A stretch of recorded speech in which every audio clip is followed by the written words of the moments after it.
दोस्तों, स्वागत है एक बार फिर से आप सभी का हमारे इस प्रैक्टिस सेशन में। आज की जो हमारी ये वीडियो होने वाली है, ये हमारा आपका सेट नंबर 2 हो जाएगा। किसका? एमटीएस का हम लोग क्या कर रहे हैं? प्रैक्टिस लगा रहे हैं। प्रैक्टिस सेट लगा रहे हैं 2023 के लिए।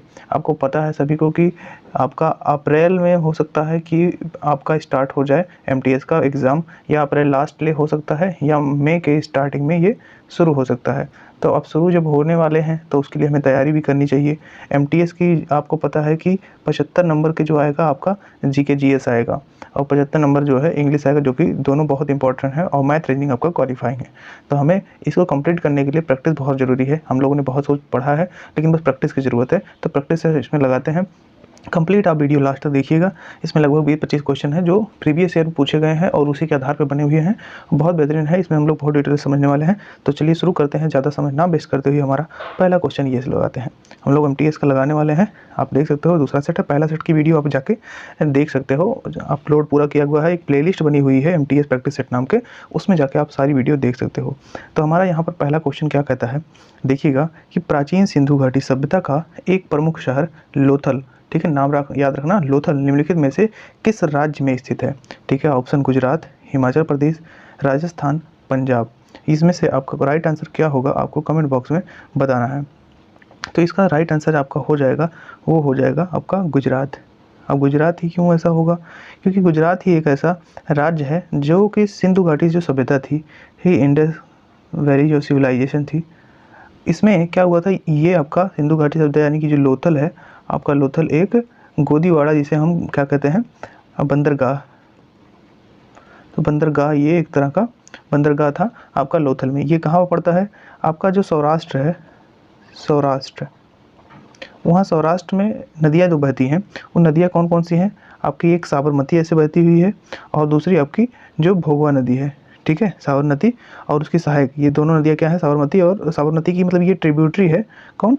आपकी भोगवा। तो इसके बीच वाला जो भाग है, यहीं पर ये आपका लोथल जो है पड़ता है, ये लोथल। तो इसको पूछा भी जाता है पेपर में कि किन दो नदियों के बीच लोथल है, तो साबरमती और भोगवा नदी के बीच में। अब जो ये आपका लोथल है, ये हड़प्पा का एक स्थल है। इस हड़प्पा के स्थल की खोज जो हुई थी 1900 क्या हुई थी 57 में इसकी खोज हुई थी पहली बार। मतलब खोज का मतलब इसका खुदाई हुआ था, ठीक है, इस बात से समझिए किसने किया था। तो इसकी अगर बात करें तो वो थे SR राव, SR राव, ठीक है। तो SR राव द्वारा इसकी खोज की गई थी। इस तरह से जहाँ जहाँ डिटेल की जरूरत होगी वहाँ डिटेल भी देंगे। तो कंप्लीट वीडियो आप देखिएगा, सारा कुछ समझ में आएगा। एडिशनल क्वेश्चन भी रहेंगे तो 20 उस क्वेश्चन, लेकिन आपको जो पूरा कंप्लीट करोगे तो 40-50 से भी ज़्यादा हो जाएगा। बहुत कम ही समय में हम लोग बहुत ज़्यादा करने वाले हैं, ठीक है। तो चलिए आगे बढ़ते हैं। अगला हमारा है कि तराइन की जो दूसरी लड़ाई थी, ठीक है, तराइन की आपकी दूसरी लड़ाई किस वर्ष लड़ी गई थी? आपको बताना है किस वर्ष। ऑप्शन दिया हुआ है 1345, 1294, आपका 1079 और 1192। आपको इसका राइट आंसर देना है। तो अगर हम तराइन की युद्ध की बात करते हैं तो आपको पता है मोहम्मद गौरी और आपका जो पृथ्वीराज चौहान थे राजपूत शासक, वो उन दोनों के बीच में लड़ा गया था। 3 तरह की जो है तराइन की युद्ध आपकी हुई थी। तो आपको उन तीनों का नाम पता है कमेंट बॉक्स में उनका नाम ज़रूर बता दीजिएगा। तो इसमें अगर हम बात करें तो पहली जो लड़ाई थी वो कब हुई थी? 1100, आपका आता है 1191 में। दूसरी कब हुई थी? आपका 1192 में हुई थी। और तीसरी जो लड़ाई हुई थी वो कब हुई थी? वो आपके मुगल गुलाम जो वंश था, गुलाम वंश के समय में होती है तीसरी, ठीक है। कब होती है तीसरी? आपकी होती है 1215 में होती है, इल्तुतमिश के समय में, ठीक है। तो इसको याद रखेंगे। तो हमारा राइट आंसर जो इसका हो जाएगा, आप देखोगे कि यहाँ पर आपका एक सेकेंड 1192 यहाँ पर राइट आंसर हो जाएगा। तो 1192 में लड़ा गया था किसके? मोहम्मद गौरी और पृथ्वीराज चौहान की सेना के बीच में। इसी समय में पहली तो लड़ाई जो थी मोहम्मद गौरी जीत गया था, लेकिन जब दूसरी लड़ाई होती है तो उसमें जो है आपका मोहम्मद गौरी कह रहे हैं, मोहम्मद गौरी तो दूसरे में जीत जाता है, पहले में जो है आपके राजपूत शासक पृथ्वीराज चौहान जो है वो जीतते हैं, दूसरे में वो हार जाते हैं, ठीक है। और तीसरे में इल्तुतमिश लड़ता है किससे? यलदौद से, ठीक है। ये चीज़ आपको याद रखना है, ठीक है। यलदौद को वो हरा देता है। अब आगे बढ़ते हैं। अगला हमारा क्वेश्चन यहाँ पर है कि किस राज्य की, ठीक है, जब कोई राज्य है, किसी राज्य किसी भी नागरिक, कोई भी नागरिक है, उसके साथ धर्म, मूल वंश, जाति, लिंग, जन्म के स्थान जो है उनका बर्थ प्लेस है, उनमें से किसी के आधार पर कोई भी डिस्क्रिमिनेशन, भेदभाव नहीं कर सकता, ये किस अनुच्छेद में दिया गया है। तो जो आर्टिकल हम लोग पढ़ते हैं इंडियन पॉलिटी का, जो कॉन्स्टिट्यूशन पार्ट पढ़ते हैं, तो उसमें आपको जो आपके फंडामेंटल राइट हैं उसमें हम लोग पढ़ते हैं कि आपके आर्टिकल 19, आर्टिकल 23, आर्टिकल 15 और आर्टिकल 14 में क्या दिए हुए हैं। तो 12 से 35 हम लोग पढ़ते हैं, क्या पढ़ते हैं, 12 से 35 फंडामेंटल आप राइट पढ़ते हो, सभी लोगों को पता होगा ये। अब उनमें से हम लोग देखते हैं तो आपका आर्टिकल 19 किस चीज़ के बारे में बात करता है। आर्टिकल जो 19 है ये बात करता है आपके स्वतंत्रता, बोलने की स्वतंत्रता से रिलेटेड है। इसके अंदर कई पार्ट हैं, इसके सब पार्ट भी हैं, तो वो सारी चीज़ें हैं। अब ये आर्टिकल जो 23 है इसमें बेगारी जो मजदूरी वो जी कराई जाती है कि बलात् श्रम जिसे कहते हैं, मतलब ज़बरदस्ती काम करवा लिया जाता है, पैसा नहीं दिया जाता है, मानव मतलब इंसान को उनको एक स्थान दूसरे स्थान से दास बना के बेचा जाता था, इन सबको रोकने की बात कही गई है। वहीं आर्टिकल 14 की बात करें तो 14 क्या कहता है, 14 कहता है कि कानून जो लॉ है उसके सामने, लॉ एंड ऑर्डर के सामने सब एक समान है, ठीक है। इस चीज़ को आपके 14 में कहा गया है। और आर्टिकल जब हम 15 की बात करते हैं तो इसी में कहा गया है कि मूल वंश जाति आधार के किसी के सामने जो है यहाँ पर भेदभाव नहीं किया जा सकता है। हाँ, लेकिन एक एक्सेप्शन ये है कि कुछ अलग मतलब जो स्पेशल कैटेगरी है SC ST उन लोग के लिए राज्य चाहे तो उनको कुछ रिजर्वेशन दे सकती है, ठीक है। ये सारी चीज़ें आपको याद रखना है। अगला हम क्वेश्चन देखते हैं। अगला क्वेश्चन हमारा क्या कहता है कि विधानसभा और विधान परिषद के बारे में ये है क्वेश्चन कि विधान परिषद का 1/3 सदस्य प्रत्येक डॉट वर्ष में क्या होता है, सेवानिवृत्त होता है, मतलब हटाया जाता है, ठीक है। तो जिस तरह से राज्यसभा में होता है और लोकसभा में, तो लोकसभा में हर 5 साल बाद उनका अलग से चुनाव होता है लोकसभा में, लेकिन राज्यसभा में क्या होता है, राज्यसभा में आपके 2 साल बाद इनमें क्या होता है, 2 वर्ष बाद इसका जो है जो सदस्य होते हैं उनमें से कुछ लोग हटते हैं और फिर नए इलेक्शन होकर आ जाते हैं कभी भी, क्योंकि राज्यसभा आपका भंग नहीं होता। उसी तरह से जैसे वहाँ राज्यसभा होता है केंद्र में, वैसे राज्यों में क्या होता है, कुछ राज्यों में, सभी राज्यों में नहीं है ये। तो विधान परिषद कुछ राज्यों में है, कहाँ कहाँ ये कमेंट बॉक्स में जरूर बताइए। तो जहाँ पे है उनमें क्या होता है कि आपका प्रत्येक 2 वर्ष बाद, जैसे वहाँ सेम यही चीज़ें यहाँ है कि प्रत्येक 2 वर्ष बाद, तो इसका राइट आंसर क्या हो जाएगा, 2 वर्ष, ठीक है। तो 2 वर्ष बाद सेवानिवृत्त होते हैं 1/3, ठीक है, 1/3, ठीक। चलें आगे बढ़ते हैं हम लोग। अगला क्वेश्चन हमारा आता है कि लोकटक झील निम्नलिखित में से किस राज्य में स्थित है। तो इस झील का नाम बताना, ये बहुत इंपॉर्टेंट झील है, बार बार एग्जाम में पूछा जाता है, ठीक है। तो इस झील की अगर हम लोग बात करते हैं आपका, तो ये कहाँ हो जाएगा, ये इंडिया की, ठीक है, जो आपकी लोकटक झील है ये भारत की क्या है, मीठे पानी की एक झील है, ठीक है। कैसी झील है, आपके मीठे पानी की झील है। अब मीठे पानी की झील है तो ये बड़ी झील है, कौन सी, प्राकृतिक नेचुरल झील है, मीठे पानी की एक प्राकृतिक झील है। और ये किस जगह पे पड़ती है, तो ये मणिपुर में जो है, आपके मणिपुर है, मणिपुर के आपके मोइरंग जो है जगह पे पड़ता है, ठीक है। तो मणिपुर राज्य के मोइरंग जो है जगह पे ये पड़ता है, ठीक है। चलिए यहाँ तक इसे समझ में आया, तो इसको आंसर क्या हो जाएगा, option C Manipur right answer हो जाएगा लोकटक झील के बारे में। अगला क्वेश्चन हम लोग देखते हैं। तो अगला क्वेश्चन हमारा क्या कहता है कि उत्तर प्रदेश भारत के कितने राज्यों व केंद्र शासित प्रदेश के साथ अपनी सीमा साझा करता है। इस क्वेश्चन का आपका राइट आंसर कमेंट बॉक्स में जल्दी बताइएगा, जिन जिन लोगों को इसके बारे में जवाब पता है। तो इसका राइट आंसर जो हमारा हो जाएगा, हम लोग जानते हैं कि जो उत्तर प्रदेश है, यूपी है, वहाँ ऊपर वाला जो नॉर्थ रीजन है इंडिया का, उसमें देखेंगे तो 9 राज्य जो हैं आपके किससे जुड़े हुए हैं, उत्तर प्रदेश के 9 राज्य ऐसे हैं जो किसी ना किसी तरह से किसी से सीमा साझा करते हैं। अब वो कौन कौन से हैं, अगर उनकी बात हम करें तो जैसे कि आप देखेंगे कि राजस्थान, ठीक है, राजस्थान, हरियाणा, हिमाचल प्रदेश, ठीक है, हिमाचल प्रदेश, दिल्ली का है कि केंद्र शासित प्रदेश है, ठीक है, उत्तराखंड आपका, बिहार और MP, मध्य प्रदेश, ठीक है, और आपका झारखंड, ठीक है, इस तरह से आपका छत्तीसगढ़। तो इस तरह से आपके जो राज्य ये हैं ये जुड़े हुए हैं किससे हैं, आपके यूपी से जुड़े हुए हैं। यूपी के इस समय CM कौन है, CM कौन है, योगी आदित्यनाथ, ठीक है। और यहाँ के जो गवर्नर है, इसको कमेंट बॉक्स में जरूर कमेंट करके बताइए कौन यहाँ के गवर्नर है। आगे बढ़ते हैं। अगला क्वेश्चन होता है कि अर्थशास्त्र में, ठीक है, अर्थशास्त्र में, इकोनॉमिक्स में देखें तो EPF में P जो शब्द है इसका क्या मतलब होता है, ये आप बताइएगा। EPF, PF नाम आप लोगों ने बहुत सुना होगा, तो इस हिसाब से बताइए क्या होगा आंसर, योजना होगा या लाभ होगा या पदोन्नति होगा या भविष्य निधि होगा, इनमें कौन सा ऑप्शन होगा, और राइट कमेंट बॉक्स में जरूर बताइएगा। अगर आपको नहीं पता, चलिए बता देते हैं कि आपने जब PF का नाम सुना होगा तो PF का मतलब होता है आपका, E का मतलब होता है एम्प्लॉय, ठीक है, P का मतलब है प्रोविजन और F का मतलब होता है फंड, ठीक है। तो इसका मतलब कर्मचारी भविष्य निधि इसका मतलब होता है। तो यहाँ जो आपका P है इसका मतलब हो जाएगा ठीक है, भविष्य निधि प्रोविडेंट फंड हो जाए तो भविष्य निधि को मिले, तो पी शब्द से आपका क्या जुड़ के आएगा, तो इसका राइट आंसर हमारा यहाँ क्या होना चाहिए, तो आपका राइट आंसर यहाँ होगा, वो होगा भविष्य निधि होगा, प्रोविडेंट फंड होगा। ठीक है, तो यहाँ तक कोई दिक्कत नहीं होनी चाहिए।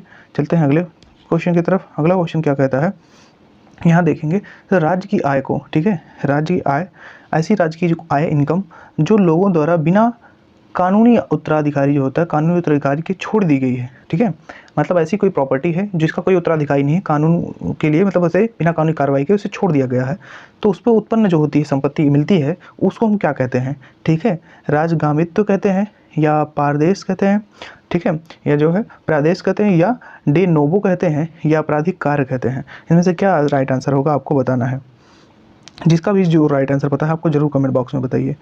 तो अगर हम बात कर रहे हैं कि इन सब शब्दों का क्या मतलब है, तो इसमें पारदेशी जो होता है, प्रदेश, आपका प्रदेश का मतलब होता है कि कोई भी कार्य किसी के लिए करने के लिए या किसी को बंद करने के लिए जब कानूनी रूप से कहा जाए, ठीक है, तो उसी को हम कह देते हैं कि आपका प्रदेश है। ठीक है, जब कोई प्रदेश शब्द का मतलब समझ में आया, कोई कानूनी दस्तावेज के संदर्भ में, ये सीधी सीधी बात कहें कि इसको कानूनी दस्तावेज के संदर्भ में इसको इस्तेमाल होता है। ठीक है, डेनोब का मतलब क्या होता है, अब डेनोब जो होता है ये जब कोई जैसे सुप्रीम कोर्ट है या हाई कोर्ट है, इनमें जो सुनवाई होती है, तो जैसे मान लीजिए सुप्रीम कोर्ट की कोई सुनवाई हो रही है और हाई कोर्ट भी उस पर सुनवाई कर रहा था, तो हाई कोर्ट की सुनवाई की मतलब टेंशन ना करते हुए सुप्रीम कोर्ट उस पर सुनवाई करेगी, उसी को डेनोब कहते हैं। तो ये आपको याद रखना है। ठीक है, आपराधिक कार्य का मतलब 1 साल या 1 से साल से ज़्यादा के समय का जब कोई ऐसा कार्य हो जिस पर दंड उसको मिला हो, इस कारावास हुआ हो, तो इसी को मतलब आपराधिक कार्य के अंदर रखा जाता है, मतलब कि दंडनीय अपराध वाला श्रेणी में रखा है। तो ये है।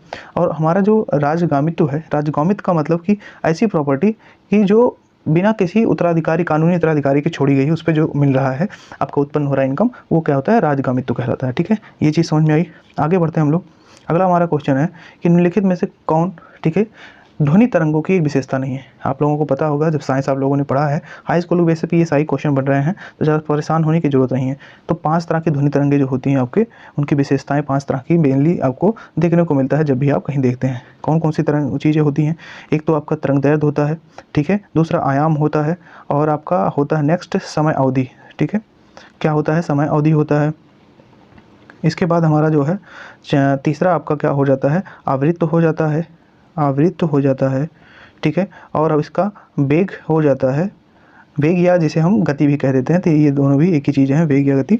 ठीक है, तो आपका इनमें से देखेंगे सिर्फ हमारी जो प्रकृति है, ठीक है, प्रकृति की उसकी कैसी है, इस चीज़ पे कोई मतलब इसकी विशेषता ध्वनि की नहीं होती है, तो राइट ऑप्शन यही हो जाए, क्योंकि ये सारी ऑप्शन जो है आपके सही होगा। वेग भी ऑप्शन में है, ये भी इसका मतलब विशेषता बताता है, तरंग दैर्ध्य भी बताता है और आयाम भी बताता है, तरंग दैर्ध्य आयाम सारी चीज़ें बताती हैं। ठीक है, तो इसलिए हमें कोई टेंशन लेने की बात नहीं, बस प्रकृति है हमारा, इसमें गलत होगा ऑप्शन। तो आगे बढ़ते हैं, इतना समझ में आया आप लोगों को। अगर आगे हम लोग बढ़ते हैं तो अगला हमारा क्वेश्चन ये आ जाता है। अगला क्वेश्चन क्या कहता है, इसमें देखें, उस अम्ल की पहचान करें जो पाचन में मदद करता है। अभी पहले सेट में इससे रिलेटेड एक क्वेश्चन देखिए फिर आया था। ये सब जितने क्वेश्चन हम लोग लेके आए हैं ना, ये कहीं ना कहीं प्रीवियस ईयर से जुड़े हुए हैं, और MTS, CSL और जो CGL तक के भी कुछ क्वेश्चन हैं, क्योंकि देखिए जरूरी नहीं है कि MTS सिर्फ MTS के बारे में ही पूछे। MTS जानते हो आप, CHSL के भी क्वेश्चन और CGL के दोनों के भी क्वेश्चन पूछ लेता है, क्योंकि कंपटीशन बहुत ज़्यादा है, बहुत ज़्यादा इनमें है। ठीक है, इस बार तो और बढ़ गया है। ठीक है, तो इस ऑप्शन में देखेंगे nitric acid, acetic acid, hydrochloric acid और सल्फ्यूरिक एसिड, जो कि सल्फ्यूरिक एसिड एक स्ट्रॉन्ग आपका एसिड होता है। तो आप बताओ इसमें से ये कौन है जो पाचन क्रिया में मदद करता है। तो हम लोगों ने कल ही पढ़ा था इस चीज़ को कि पाचन क्रिया में कौन सा मदद करता है। तो हाइड्रोक्लोरिक एसिड जो है हमारे पेट में यानी अग्नाशय में जो है ये उत्पन्न होता है, और जाके वहाँ पर क्या करता है, मतलब उसके अंदर जो खाना जाता है, बैक्टीरिया जाता है, उसमें जो है इसको बैक्टीरिया को मारने का काम करता है, खाने को तोड़ने का काम करता है। अब अगर पूछें हम, कितने लोगों को ये पता है कि हाइड्रोक्लोरिक एसिड जो है ये किस किस चीज़ से बना होता है। फार्मूला पहले अगर इसे देख लें तो HCl इसका क्या होता है, हाइड्रोक्लोरिक एसिड का फार्मूला होता है। अब बनने की अगर बात करें तो हाइड्रोक्लोरिक एसिड हमारा किससे, एक तो लाइपेज इसमें होता है, ठीक है, लाइपेज होता है, दूसरा और क्या बना होता है किसका, ये पेप्सिन का बना होता है। ठीक है, पेप्सिन का बना होता है, दोनों से मिलकर ये बना होता है, संगठन होता है इन दोनों का। ठीक है, अगर उसी के साथ साथ अगर हम आपसे एक चीज़ और पूछ लेते हैं कि बता दीजिए एसिटिक एसिड जो है इसका सूत्र क्या है, क्योंकि ये क्वेश्चन ये भी पूछा जाता है। तो इसका सूत्र आपका हो जाएगा CHCOOH। ठीक है, CHCOOH आपका हो जाएगा एसिटिक एसिड का फार्मूला। सल्फ्यूरिक एसिड का ये भी एक स्ट्रॉन्ग एसिड है, तो इसका अगर हम पूछ लें तो इसका क्या जवाब होगा, इसका हो जाएगा H2SO4, इसका राइट आंसर हो जाएगा आपका। ठीक है, तो कोई दिक्कत इसमें नहीं होनी चाहिए। चलिए इसी साथ साथ नाइट्रिक एसिड का भी देख लेते हैं, क्योंकि नहीं तो ये छूट जाएगा। तो HNO3 क्या है आपका नाइट्रिक एसिड का फार्मूला है, ठीक है। तो ये याद कर लीजिए, कॉमन पूछे जाते हैं परीक्षाओं में। चलिए आगे बढ़ते हैं। अगला क्वेश्चन हमारा क्या है कि शरीर में, ठीक है, शरीर में किस हार्मोन की कमी से घेंघा रोग जो गले में हो जाता है ना, गोइटर जिसे कहते हैं, तो गोइटर किसके कारण से होता है? आपका थायरॉक्सिन, ठीक है। दूसरा ऑप्शन है एड्रेनलिन, आपका टेस्टोस्टेरोन, आपका एस्ट्रोजन। इनमें से कौन सा ऐसा हार्मोन है जिसकी कमी से घेंघा रोग हो जाता है? तो ऑप्शन देख के आपको पता चल गया होगा कि टेस्टोस्टेरोन और एस्ट्रोजन तो ये नहीं है, ये मेल फीमेल हार्मोन्स होते हैं, इसमें तो कोई वो नहीं है कि गले से रिलेटेड है। तो दो ऑप्शन ये बचते हैं, इनमें से बताइए, आपके लिए 50-50 का चांस दे दिए, बताइए कौन सा ऑप्शन इसमें सही हो जाएगा। तो चलिए बता देते हैं आपको, इसका राइट आंसर क्या होगा, थायरॉक्सिन जो है इसकी कमी से घेंघा रोग हो जाता है। अब थायरॉक्सिन में घेंघा रोग की कमी क्या होता है कि जो हमारा थायराइड जो ग्लैंड होता है, ग्रंथि होता है, वो निष्क्रिय जब हो जाता है, मतलब काम करना बंद कर देता है, तो उस पर जो है थायराइड जो है मात्रा हार्मोन कम पैदा कर पाता है, तो उसी कारण से ये आपके घेंघा रोग होने का बहुत खतरा बढ़ जाता है, ठीक है। तो कोई दिक्कत, आगे बढ़ते हैं। कमेंट बॉक्स में देखिए कोई दिक्कत होगी तो बताइएगा, कोई क्वेश्चन नहीं समझ में आएगा तो बताइए, उसको डिटेल से अगले किसी क्वेश्चन में लेके समझा दिया जाएगा, ठीक है। अब मिनिकॉय द्वीप, ठीक है, मिनिकॉय द्वीप का एक लोकप्रिय नृत्य है, इनमें से कौन सा मिनिकॉय द्वीप का एक लोकप्रिय जो है आपका नृत्य है? तो इसमें आपका ऑप्शन देख सकते हो क्या दिया हुआ है, और कौन सा ऑप्शन इसमें सही हो जाएगा। लीशल पत्तू, मोया साई, लावा, अल्लू इट्टू, ठीक है। तो इनमें से कौन सा ऑप्शन सही हो जाएगा? तो राइट आंसर अगर हम देखें तो आपका राइट आंसर इसमें हो जाएगा लावा, ठीक है। लावा ही क्यों हो जाएगा? क्योंकि अगर हम इसमें देखें कॉमन वर्ड कि कौन कौन सी चीज़ें किसके किसके हैं, तो आप देखोगे लेसर पत्तू जो है ये भी, ठीक है, मोया साई ये भी, और अल्लू जो है ये भी, ये तीनों एक ही जगह के हैं। एक ही जगह के, किस जगह के? आपके नागालैंड के, ठीक है, नागालैंड के ये लोक नृत्य हैं। और नागालैंड के कौन कौन से लोक नृत्य हैं उनका भी नाम अगर आप लोगों को पता है तो ज़रूर बताएं। जैसे कि आपका नागालैंड का और क्या हो जाता है, आपने बांस नृत्य का नाम सुना होगा, ठीक है, बांस नृत्य कहाँ का है? नागालैंड का है। इसके साथ साथ आपने चांगाई नृत्य सुना होगा, शंघाई नृत्य, ठीक है, ये भी कहाँ का है? आपका यहीं का है, ठीक है। इस तरह के मयूर नृत्य भी इसी के जगह हो जाता है, ठीक है। मयूर कहाँ का है? मयूर भी कर्नाटक जो है आपका नागालैंड का है। इस तरह से जो लोकप्रिय नृत्य हैं यहाँ के हैं, आप याद कर सकते हो। अब नेक्स्ट क्वेश्चन हमारा आता है कि इलाहाबाद के निम्नलिखित, ठीक है, इलाहाबाद के निम्नलिखित में से किस हिंदुस्तानी गायक को उनके प्रसिद्ध समकालीन गौहर जान, ठीक है, गौहर जान के साथ 1911 में, अच्छा एक बात और बताइए कि 1911 में और कौन सी एक इंपॉर्टेंट घटना हुई थी कैपिटल से रिलेटेड, किसी राजधानी से रिलेटेड? जिसको भी पता हो कमेंट बॉक्स में जरूर बताना। दिल्ली दरबार में सम्राट चार्ज पंचम के लिए प्रदर्शन करने का सौभाग्य किसे प्राप्त हुआ था? ऑप्शन आपका शोभा, ठीक है, दूसरा नाम है अलाई जिलाई बाई, ठीक है, अनुपमा, जानकी बाई। चारों लोगों में से कौन थी जिनको ये सौभाग्य मिला था कि जॉर्ज पंचम के समय प्रदर्शन करें? क्या ही सौभाग्य था यार, ठीक है। चलिए इसका राइट आंसर जो हो जाएगा आपका जानकी बाई जो थी, इनको ये सौभाग्य प्राप्त हुआ था कि उनके समय में जाके ये परफॉर्म कर पाएँ। और इन्हीं जानकी बाई को और एक नाम से भी जाना जाता है, उसको आप याद रखिएगा, 56, यानी कि 56 का क्या मतलब, इनको जो है 56 छुरी के नाम से जाना जाता था, ठीक है। तो इस तरह से आप इसको याद रख सकते हो। अब जो शोभा है, ये किसे शोभा, ये पुणे की हैं, ठीक है, ये मेवाती घराने से, किस घराने से? मेवाती घराना, इसको लिख लेना आप, मेवाती घराने से ये संबंधित हैं, ठीक है। अगर वहीं हम बात करें इनकी अनुपमा की, तो ये कौन है? अनुपमा की बात करें तो ये कर्नाटक, चेन्नई की, कर्नाटक संगीत से रिलेटेड है, तो इनका कर्नाटक संगीत से क्या है संबंध इनका है, ठीक है। इस तरह से आप इसका याद कर सकते हैं। आपका जिलाई बाई जो है ये राजस्थान से संबंधित है, लोक संगीत से रिलेटेड इनका है। आगे बढ़ें तो अगला क्वेश्चन हमारा है, नेक्स्ट हमारा कि श्री शरण मुखानंद, ठीक है, सर मुखानंद राष्ट्रीय, ठीक है, राष्ट्रीय प्रतिष्ठित पुरस्कार, ठीक है, राष्ट्रीय प्रतिष्ठित पुरस्कार कब स्थापित किया गया था? ठीक है, तो आपको बताना है कि श्री शरण मुखानंद राष्ट्रीय प्रतिष्ठित पुरस्कार कब दिया गया था? 2001, 2002, 2000 में, 2003 में। कौन सा राइट ऑप्शन हो जाएगा? तो इस क्वेश्चन का जो राइट आंसर आपका हो जाएगा वो हो जाएगा आंसर नंबर आपका 2, ऑप्शन 2002 में, ठीक है। इसको 2002 में क्या किया गया था?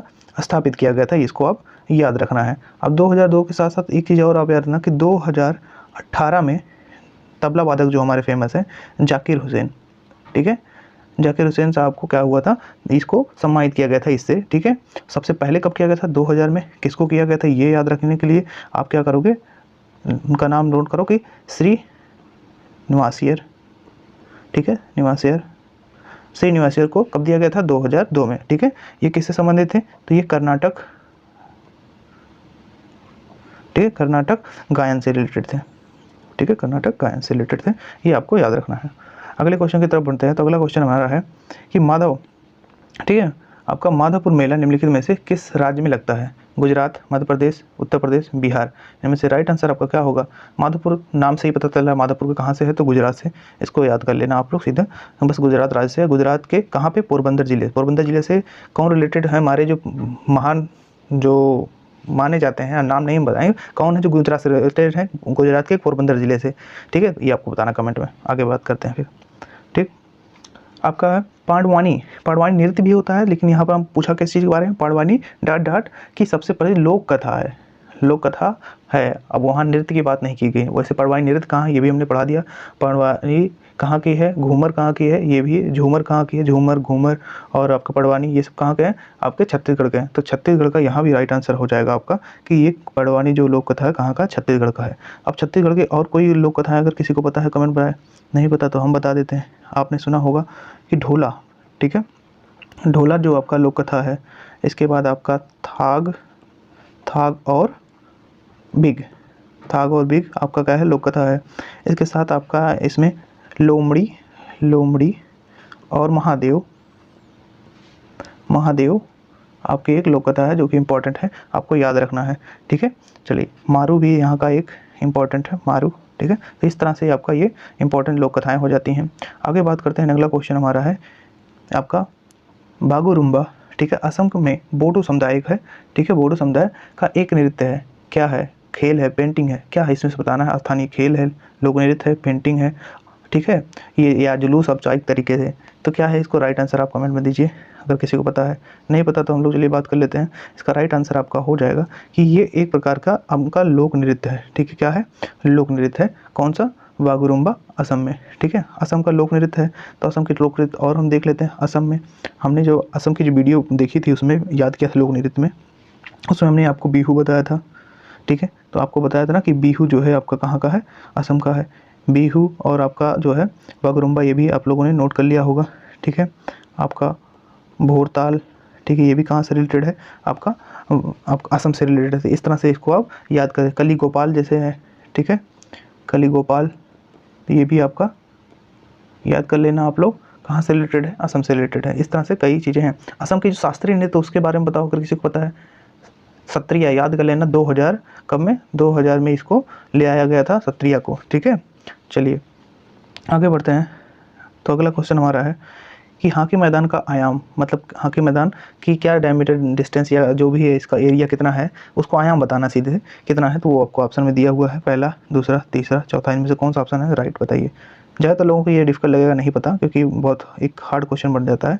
तो राइट आंसर इसको बता देते हैं, 91.4 इंटू 55 मीटर जो है इसका आयाम हो जाता है। इसको आप याद कर सकते हो। इसकी एडिशनल चीज़ में अगर हम कुछ लोग बात कर लेते हैं कि इसमें जैसे प्लेयर की बात करें तो हम इसके हॉकी के बात करें कितने लोग होते हैं, तो इसके जो प्रत्येक पक्ष होता है, मतलब वन साइड में कितने लोग होते हैं? 11 लोग होते हैं, 11 खिलाड़ी होते हैं। अब इसको जब खेला जाता है तो इसमें 20 मिनट के 3 जो है सेट लगाए जाते हैं, 3 पारियों में खेला जाता है, ठीक है। जब एक सेट हो जाता है, जैसे पहला सेट हुआ और दूसरे सेट की बारी है, तो इसके बीच का जो टाइम गैप रहता है, ठीक है, इसमें कितने समय का गैप रहता है? तो ये कुल मिला के 15 मिनट का क्या रहता है? गैप रहता है। फिर दूसरे के बाद जैसे तीसरा फिर होता है, इसमें भी कितने मिनट का, ठीक है, तो दूसरे 15 मिनट का आपका अंतराल रहता है, ठीक। ये चीज़ आपको पता। अब अगर एक चीज़ पूछूं कि हॉकी जो है, हॉकी के जादूगर कौन माने जाते हैं, तो आपको बताना है इसके जादूगर कौन माने जाते हैं, तो आपके, ठीक है, कमेंट बॉक्स में इसको राइट आंसर देना। नेक्स्ट क्वेश्चन देखते हैं, विवादास्पद उपन्यास लज्जा के लेखिका, ठीक है, कौन है? जो लज्जा लेखिका मतलब एक उपन्यास है, इसको किसने लिखा था? ठीक है, अरुंधति राय ने, ठीक है, आपका तस्लीमा ने या किरण बेदी ने या शोभा ने, किसने लिखा था? इसको आपको बताना है। आपने का राइट आंसर इसमें अगर हम देखें तो क्या हो जाएगा, जल्दी कमेंट बॉक्स में बताएं अगर किसी को पता है। तो ऑप्शन हो जाएगा आपका बी, तस्लीमा नसरीन, इनके द्वारा लिखी गई थी। क्या आपका विवादास्पद लज्जा जो है ये लिखा गया था, ठीक है, इसमें कोई दिक्कत नहीं होनी चाहिए, ठीक है। और क्या कोई बुकें और इन्होंने लिखी हुई थी इसके अतिरिक्त भी? ठीक। हाँ, तो इनके कौन से, जैसे कि अगर हम लोग बात करें कि इनके कौन से और बुकें थे उसकी बात करें तो इनका रिवेंज, ठीक है, रिवेंज पुस्तक हो जाता है। दूसरा इनका क्या था जो उनकी पुस्तकें थी, माई गर्लहुड, ठीक है, माई गर्लहुड इनकी लिखा मतलब थी। इनका फिर एक था सिलेक्टेड कॉलम्स, सिलेक्टेड कॉलम्स इनका जो है ये फेवरेट जो इनकी बुकें थी। एक और आप नोट करेंगे, एक होता था इनका फ्रेंच लवर, ठीक है, फ्रेंच लवर भी इन्हीं की थी। आगे बढ़ते हैं, अगला क्वेश्चन देखते हैं। अब भूटान के बारे में हम बात करें तो भूटान का राष्ट्रीय खेल क्या है बताना है। तीरंदाजी, शूटिंग, ठीक है, ताइक्वांडो, कुश्ती, इनमें से क्या है राइट आंसर। तो इसका राइट आंसर हम लोग देखेंगे कि इनका तीरंदाजी जो है आपका राइट आंसर हो जाएगा भूटान का। भूटान की राजधानी क्या है ये किसी कमेंट बॉक्स में करके बताओ अगर जिसको भी पता है। अगला क्वेश्चन हम लोग देखेंगे। अगला क्वेश्चन क्या कहता है, निम्नलिखित में से कौन सा एक ओपन सोर्स ऑपरेटिंग सिस्टम नहीं है। ओपन सोर्स मतलब खुला, ठीक है, खुला बंद दो तरह के होते हैं, तो इस तरह से बताना है कि इस ओपन सोर्स, ठीक है, ओपन सोर्स ऑपरेटिंग सिस्टम कौन है, विंडोज, ठीक है, उबंटू, ठीक है, आपका नेक्स्ट आ जाता है लिनक्स या डूल। क्या है राइट आंसर बताइएगा। जैसे कि अगर हम बताएं कि क्लोज्ड वाला जो होता है, ठीक है, क्लोज्ड में आपके कौन कौन से आ जाते हैं। क्लोज की जब हम बात करते हैं तो इसमें आपका मैक नाम सुना होगा आप लोगों ने, ठीक है, मैक का एक ऑपरेटिंग सिस्टम था क्या आपका iOS, ये देखा होगा। इसके साथ एप्पल का आपने सुना होगा, एप्पल का क्या था, उसका भी iOS था। और आपका जो माइक्रोसॉफ्ट है, माइक्रोसॉफ्ट, इनका क्या था, इनका विंडोज़, ठीक है। ये तीनों जो है क्या है आपके क्लोज्ड ऑपरेटिंग सिस्टम है।